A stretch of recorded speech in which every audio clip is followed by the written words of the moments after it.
semoga dalam keadaan baik-baik saja, sehat walafiat. Apa? Amin ya rabbal alamin. Sesuai dengan judulnya, gue pengen banget nih bahas tentang desas-desus, berita hoax, fitnah keji terhadap visa Korea.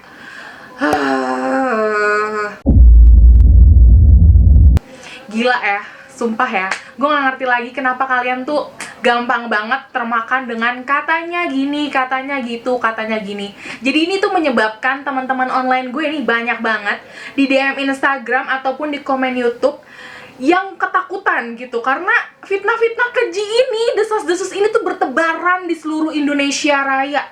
Jadi kalian tuh udah kayak ketakutan gitu sebelum perang.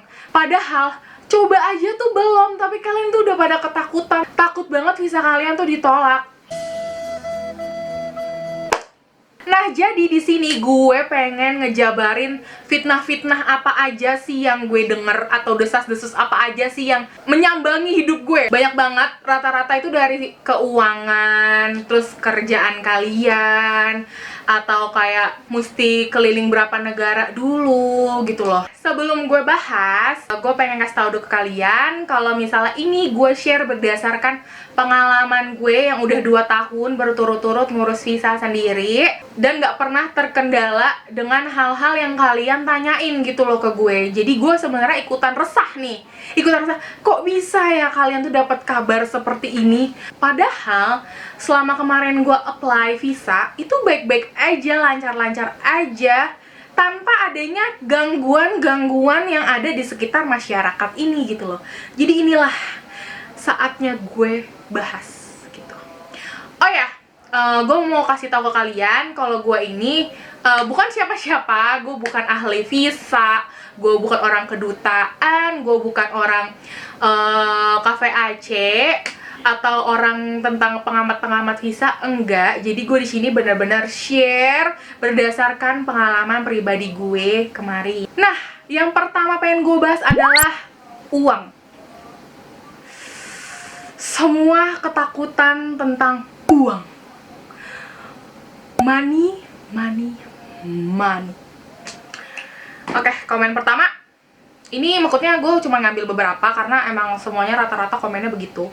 Jadi gue bacain aja beberapa, jadi dapat disimpulkan lah ya gosip-gosip dan si fitnah keji ini yang terjadi di kalangan masyarakat tuh apa aja. Yang pertama itu dari Imarotul Zahra. Katanya kalau ke Korea duit tabungan minimal 50 juta ya. Next, Eminly. Tetapi pas ngurus visa, di tabungan pribadi minimal ada uang 50 juta plus atau penjamin, sama aja bohong. Opa, Pakri, bos, kalau bikin visa nggak mahal. Yang mahal itu harus ada duit 30-40 jutaan di ATM. Tiket pesawat PP sama hotel seminggu 20 juta. Kakakku habis 65 juta. Bikin visanya langsung di dubes kedutaan Korea di Jakarta. Malahan temenku sekarang baru datang habis 70 juta. Ini baru datang sebulan.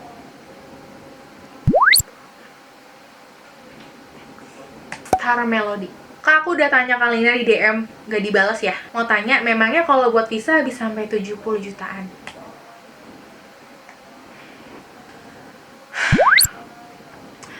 Pertanyaan dari gue, kalian bisa menyimpulkan hal seperti itu tuh dari mana? Coba ya dah. Sabar. Astagfirullahaladzim. Gue baca komen-komen itu ya, bukannya pengen bantu, pengen jawab gitu, kagak. Mau marah. Saya tuh mau marah.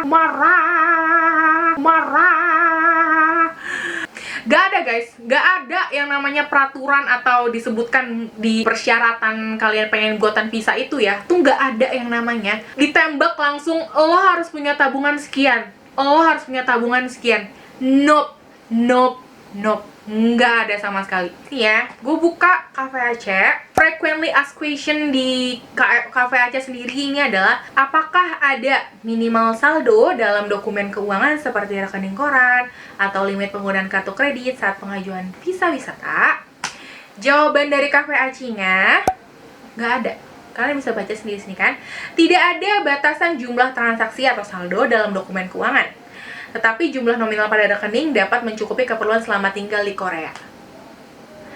Jadi guys, nggak ada yang namanya lo kayak seminggu di Korea lo harus punya tabungan 70 juta ya di tabungan lo. Enggak guys, yang penting menurut kedutaan visa Korea mencukupi guys. Jadi tuh mereka biar nggak curiga ke kalian kalau kalian tuh bakalan cari kerja gitu loh di Korea. Kayak waktu itu gue udah pernah bahas deh di tips and trick untuk pembuatan visa Korea. Kalau misalnya ada yang belum nonton, boleh banget nonton, kayak ada di sebelah sini. Kayak uang itu belum tentu syarat utama dari apply visa Korea kalian gitu loh. Maksudnya dia tetap penting, tapi nggak selamanya kalau ada yang ditolak itu karena uang. Kalau misal gue baca-baca gitu ya di komen-komen orang di Cafe Aceh, ada yang rekening tabungannya puluhan juta tetap ditolak. Alasannya bukan karena uang. Dia nanya mungkin ke Detan, waktu itu dia komennya balasnya bilang karena katanya tujuannya dia ke Korea itu kurang jelas, makanya kenapa bisa ditolak. Padahal tabungannya itu lumayan banyak gitu loh. Jadi nggak selamanya duit kalian banyak di tabungan itu bakalan lancar-lancar aja. Enggak guys, enggak. Aduh, capek banget gue kayak gini. Gimana dong? Ini masih ada kaitannya sih sama uang, yaitu tentang tabungan. Kemarin gue sempet di Instagram gue ada sempet taruh question box di Instastory. Kenapa sih kalian takut banget visa kalian ditolak? Dan ini jawaban-jawaban dari teman-teman online gue di Instagram. Gue bakal tampilin di sini. Gue nggak bacain satu-satu, intinya semuanya tentang tabungan kalian. Berapa sih standar menurut gue? Menurut pandangan gue ya, standar kalau misalnya yang harus ada di rekening tabungan kalian. Ini tapi tidak menjamin ya, sekali lagi ini tidak menjamin duit segini tuh kalian tuh lolos dari bikin visa. Enggak guys, menurut gue cukupnya nih, misalnya kalian 7 hari pengen liburan di Korea, satu harinya kalian tuh spend 1 juta. Jadi minimal di tabungan itu kan 7 juta, ya kan? Kalian harus punya nih 7 juta di tabungan ya. Ini di luar budget yang tiket pesawat, hotel, lalala. Jadi ini bener-bener pure kan gue. Ini bener-bener pure duit yang ada di tabungan kalian pas lagi apply visanya. Ya, 7 hari kalian minimal punya 7 juta. Tapi nggak boleh pas di 7 juta. Taruhlah minimal kalian harus punya sekitar 12 sampai 15 juta menurut gue. Segitu. Kenapa? Karena kalian kan misalnya sehari spend lah 1 juta gitu kan. Terus kan 7 juta nih di Korea. Masa kalian abis liburan di Korea, nyampe Indonesia udah ngabisin 7 juta, pulang-pulang nggak punya duit gitu kan. Jadi jangan sampai pas-pasan kalau itu menurut gue. Jadi kalian tuh harus punya spare duit di atas 7 juta gitu loh. Tapi jangan pas-pasan mepet. Ini gue nggak ngeklaim kalau ini tuh bener gitu kan. Enggak ya, sekali lagi gue ingetin ini menurut pandangan gue, pandangan sotoy gue. Kira-kira kalian punya di rekening tabungan itu harus di 12 sampai 15 juta. Itu menurut gue udah aman. Asal ini bukan uang kaget. Jadi uang yang di rekening kalian itu nggak boleh uang kaget juga. Jadi benar-benar tabungan kalian. Jadi rekening yang dipakai itu harus rekening aktif. Keluar masuknya transaksi di rekening tabungan kalian itu tuh kelihatan gitu loh. Misalnya kalian cuma punya saldo 500.000, tiba-tiba pas besoknya mau apply visa kalian langsung punya 20 juta. Kalau gue jadi itu yang meriksa dokumen juga, gue ini apa nih, tolak langsung gitu. Karena apa? Duit goib guys. Itu duit dari mana itu tiba-tiba muncul dari 500.000 ke 20 juta. Mencurigakan bukan? Seperti main ilmu hitam kamu tuh, tiba-tiba ada duit banyak. Nextnya ini ada deposit. Ini dari Print Tanfa. Memang kita harus deposit kak, dan jumlahnya berapa kira-kira? Nggak ada sih. Kalian mau deposit di mana? Mesti deposit di mana? Deposit di tabungan sendiri sih iya, tapi kalau misalnya deposit di rekening orang atau di Cafe Aceh atau di mana tuh enggak. Bahkan ini ada fitnah keji ya terhadap imigrasi. Wah, imigrasi ini kalau misalnya ketahuan tolong tangkap ya. Ini dari Ayu SW. Kalau keluar negeri ada uang nitip gak ya ke imigrasi? Kabarnya gitu. Tapi nggak tau lah yang bener yang mana. Assalamualaikum orang imigrasi. Mohon maaf Anda difitnah. Tolong tangkaplah itu tukang fitnah. Ya Allah, kesian banget ya. Gak ada guys, selama sepengalaman gue keluar negeri gak pernah yang namanya gue kalau mau lolos ke suatu negara gue kayak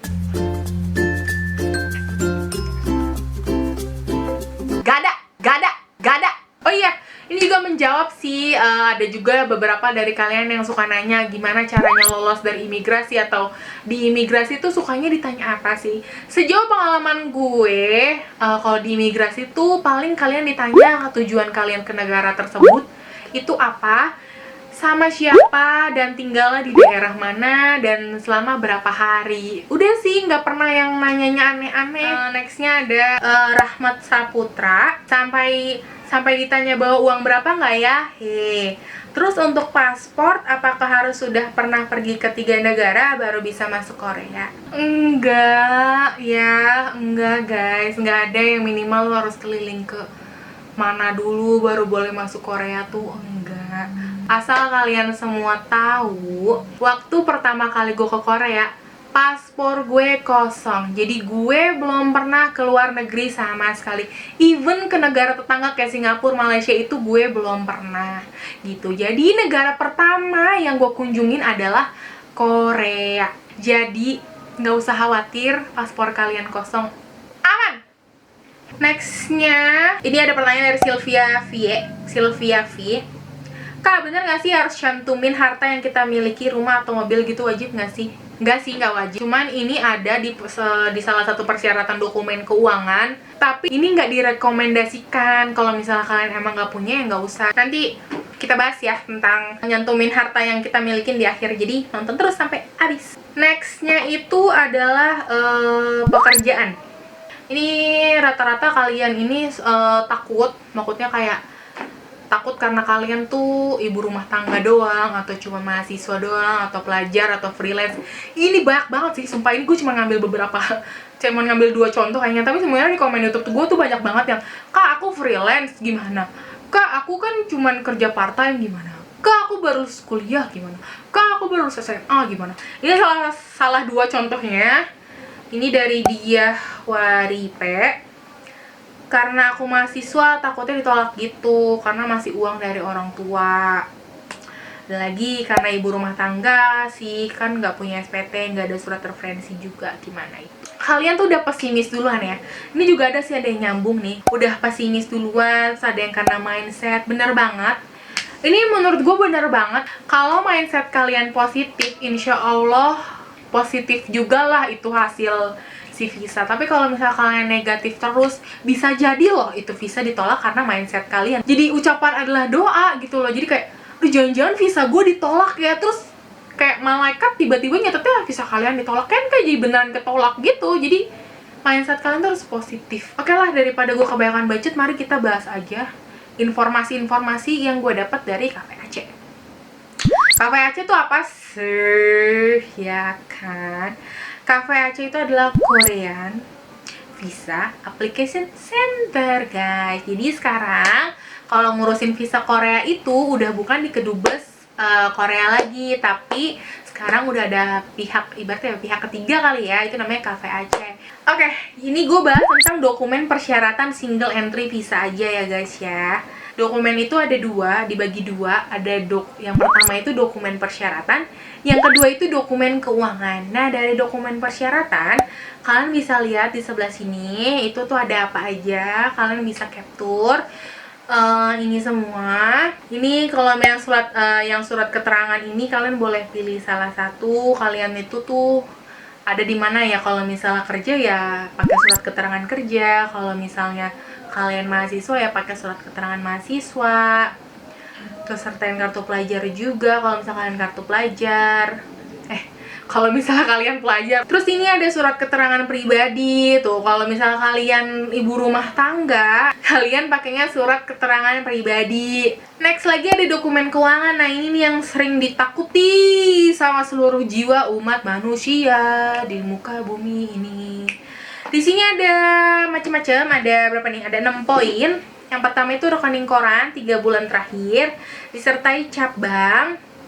Terus habis itu ada slip gaji 3 bulan terakhir, ada SPT juga, ada transaksi atau tagihan kartu kredit 3 bulan terakhir, ada BPKB mobil. Nah ini yang tadi yang dibahas di yang harta, katanya harus punya harta berupa rumah atau mobil. Nah ini kayak bisa di sini ada sih harus nyertain BPKB mobil dan STNK fotokopinya. Ini kalau misalnya kalian punya gitu kan. Kalau nggak punya ya udah dilewati saja. Terus ada sertifikat rumah. Sebenarnya dokumen keuangan ini tuh nggak harus dilengkapi 6-6-nya guys. Mungkin yang bikin kalian takut ini, kalian nyangkanya harus 6-6-nya dipenuhi nih dokumen keuangan ini. Enggak guys, notesnya di atas itu adalah pilih minimal 2 dokumen keuangan. Jadi kalian cuman pilih minimal 2 dokumen keuangan. Misalnya nih ada contoh nih, rekening koran 3 bulan terakhir plus slip gaji 3 bulan terakhir.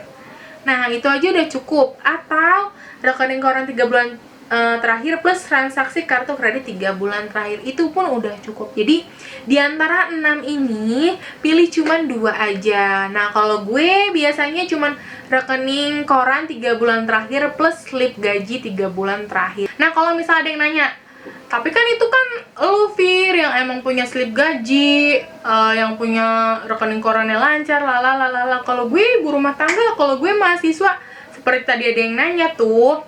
Nah ini ada jawabannya guys.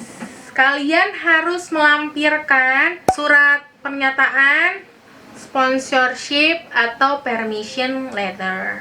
Kita bahas dari surat pernyataan dulu kali ya. Nah ini gue dapat dari Korean Visa Application Center Jakarta. Di sini dinyatakan bahwa surat ditunjukkan kepada Embassy of Republic of Korea in Indonesia dalam bahasa Inggris dan ditandatangani di atas materai 6000. Surat pernyataan ini dibuat untuk memberi pernyataan personal terkait kegiatan sehari-hari yang dilakukan yang tidak dapat dikeluarkan oleh instansi. Nih contohnya kayak ibu rumah tangga, pensiunan, tidak bekerja, pekerja lepas, pengusaha kecil yang tidak memiliki siup. Nah ini yang di hijau-hijauin, yang di stabiloin hijau ini, itu tuh harus ada dokumen pendukungnya. Kalian hubungi aja KVAC Jakarta. Nah ini kalau misalnya kalian mau hubungi KVAC Jakarta, di sini ada kontak centernya. Nextnya ada surat izin. Nah, surat izin ini dibuat untuk memberi pernyataan terkait izin yang diberikan oleh suami kepada istri. Nih, buat ibu rumah tangga lagi. Jika dalam pengajuan visa Korea, istri pergi tanpa suami. Surat izin ini juga dibuat oleh orang tua kepada anak yang masih berstatus pelajar yang akan ke Korea tanpa didampingi orang tuanya.